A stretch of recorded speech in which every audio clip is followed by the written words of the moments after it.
ዘለቀ ፍቅርን ጉድ አደረጋት፣ አገታት። አለቅሽም ብሎ ካገተ ቦታ ወደ ሌላ ቦታ ወስዷል። ባርኮት ብር ብልክለትም አይሆንም፣ አደይ ላይ ያደረገችው ነገር ሁሉ ተመልሳ መቀጣት አለባት ብሎ እየተጫወተበት ነው። እንግዲህ ፍቅር የሰራችውን እያጨደች ነው። ያ ቦታ ተጸይፎ ነበረ። ቢሆንም ግን አደይ ያየች ሁሉ አደይ ምን አንቺ ሰው ስለሆነች አደይ ላይ ያደረግሽ ሁሉ አንቺ መቅመስ አለብሽ ብሎ እየቀጣት ነው። ባርኮት ብር ብልክለትም እጥፍ አድርጎ እና የተከበራችሁ የሲፋን ቤተሰብ ደህና ናችሁ? ሰላማችሁ ይብዛልኝ። ለዚህ ቻናል አዲስ ናችሁ በቅንነት ላይክ ሰብስክራይብ ያረጋችሁ አበረታቱኝ። አደይ ድራማ ክፍል 34 ተለቋል። እንግዲህ ፍቅር ታግታለች። ዘለቀ ፍቅርን አግቷታል። ምክንያቱም ፍቅር አናዳኛለች። ከዚህ በኋላ የኔ ፍቅረኛ ወይንም ምስት ልትሆንልኝ አልትችልም። እኔ ከምድር ላይ ያየሁት ጨካኝ ሴት ፍቅር ናት። በጣም ክፉም ናት። ስለዚህ ምስት ወይንም ሌላ ነገር ልትሆንልኝ አትችልም። ስለዚህ አደይ ያደረገች ሁሉ እሷ ላይ ማድረግ እፈልጋለሁ ብሎ ወስኖ አግቶታል። እንግዲህ ፍቅርም ያደረገች ነገር ከባድ ነው። አደይን ከዛ ቤት ለማስባረር ብላ የኔ ስም ሸፍንልኝ እኔ ደግሞ እጥፍ አርጌ እከፍላለሁ ብላ ነበረ። ግን ደግሞ የከፈለችው የአደይን ደሞዝ ነበረ። ባርኮት ስለነበረ ለፍቅር እልክ ነበረ። እሷ ደግሞ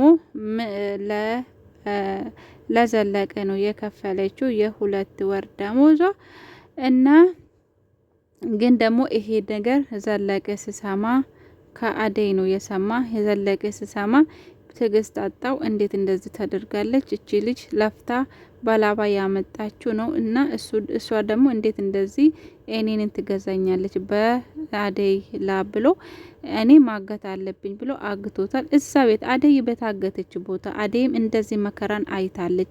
ልቀቁኝ ልቀቁኝ እር ብትልም ማንም ሊደርስለት አልቻለም።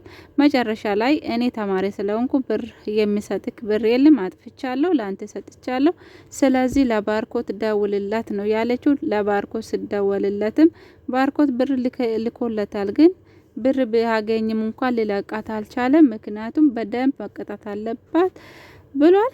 እንግዲህ ንጉስ ደግሞ አደይን አግኝቶ ነበረ መንገድ ላይ። አደይ ግን ይሄን ጠርጥራለች። ከእናንተ ውጪ እንደዚህ አይነት ስራ የሚሰራ ሰው ስለሌለ ፍቅርን ልቀቋት ብላ ነበረ። ስለዚህ ንጉስ ሮጦ መጥቶ ለዘለቀ አደይ ጠርጥራለች፣ ከወንድሙ ጋራ እዚህ ልትመጣ ነው እና ከዚህ መሄድ አለብን ስለው ንጉስ እንግዲህ ዘለቀ ወደ ራሱ ቤት የወሰደ ይመስለኛል፣ ወስዶታል።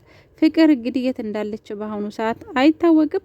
ፍቅር ከባድ ቅጣት ነው የሆነባት። አዋራ እንኳን እንዳይነካኝ የምትል ልጅ በዛሬ ቀን እጇ ታስሯ እንደገና ደግሞ ቤቷ ለሷ የማይመጥን ቦታ ነው። እንግዲህ አይመጥነኝም እያለች ነው። ሌላ ሰው እንደ በታችነት ስለምታየው ራሷን ከፍ ከፍ አድርጋ ስለምታየው የአሁኑ ቅጣት ግን በጣም ከባድ ነው ለፍቅር እና ለዛ ነው። ሌላ ደግሞ ለምለምና ሊዲያ ተጣልቷል። ምክንያቱም ሊዲያ ከዛ ቤት ለምለም እዛ ቤት እንድትኖር አትፈልግም። ሊዲያ ኤላ የኔ ብቻ ነው እያለች ነው። ኤላ ደግሞ ለምለም የመጀመሪያ ፍቅረኛ አይነት የልጅነቴ ፍቅረኛ ስለሆነች እሷ እንድትናገር አልፈልግም እያላት ነው። እሷ ግን ጸጉሯን አስተካክላ አምሯባት ወደ ኤላ ብትሄድም ኤላ ግን ለእሷ ቦታ የለም። ምክንያቱም በዛሬ ቀን እንግዲህ ለኤላ ራሱ ተቆጥታለች። እሷ ሊዲያ እንግዲህ ለምለም ቁጭ ብላ ኤላን ስትስሙ እንዴት እንደዚህ ታደርጋለህ? ካሁኑ በኋላ እቺ ልጅቷ አይኗን ማየት አልፈልግም፣ እዚህ ቤት እንድትገባም አልፈልግም። ያቴ ሀሳብ ምንድነው? መካከላችሁ ምን አለ ብላ ፍጥጥ እንትን አድርጋ ጠየቀችው። ኤላም መካከላችን ምንም የለም፣ ያው ዝም ብላ ቀበጥ ስለሆነች ነው እና ይሄ እንደዚህ ነገር አታስብ ብሎ አረጋግቷል። ቢሆንም ግን ለምለም አስፈራርታለች። እሷ እንግዲህ በብዙ ነገር ነው የሰደበቻት። ቢሆንም ለምለም እንግዲህ ጠንካራ ሴትና ለራሷ የምትቆም ሴት ስለሆነች እንደ አደይ ዝም የምትል ሴት አይደለችም። በብላ ነው ያስፈራራችው። ሊዲያ እንግዲህ ከዛ ቤት እንዳትመጣ እያለች ነው ለምለም። ሊዲያ የምትቆም ይመስላችኋል?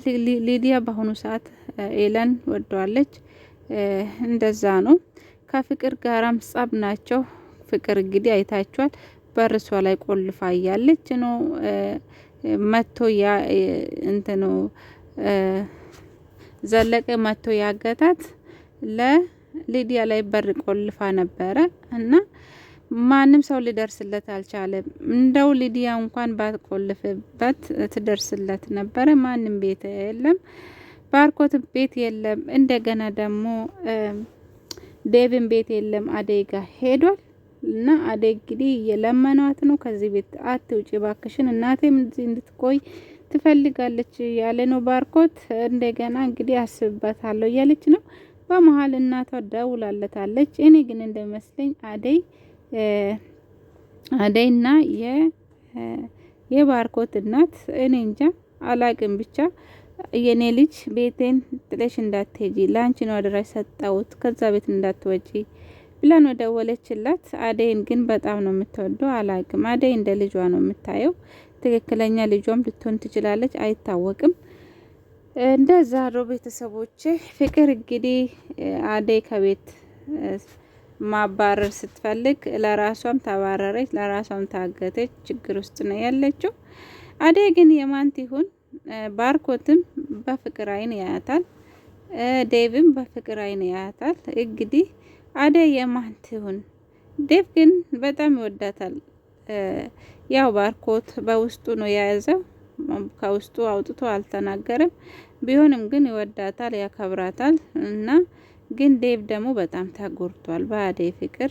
በስስት አይን ነው የሚያየት። እንደዛ ነው ቤተሰቦቼ። እንግዲህ ፍቅር አሁን ማን ደርስለት ይሁን? ዘለቀ እንግዲህ ማንነቱን ቀይሮ ነው ያናገረው ባርኮትን ሌላ ሰው መስሎ። ምክንያቱም እሷም የእሷ ስራ እንዲወጣ አትፈልግም። ግን ባርኮት የፍቅርን ስራ ከሰማ፣ ይሄ ሁሉ ያደረገችው ነገር ከሰማ በጣም ያዝናል። ለአደይ ደሞዝ ልካለት እሷ ደግሞ ለዘለቀ ከፍላ የአደይ ስም እንዲጠፋ ያደረገችው በራሷ ደሞዝ።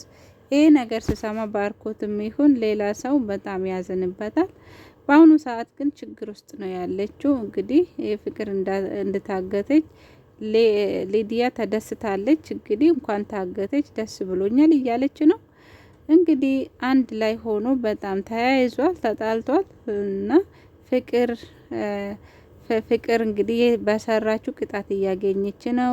እንደገና ሊዲያ ደግሞ ፍቅር ያደረገችው ሁሉንም ነገር ምስጢር አወጣለሁ እያለች ነበረ።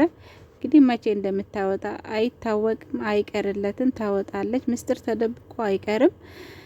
እንደዛ ነው ቤተሰቦች። አመሰግናለሁ። ደህና ሁኑ።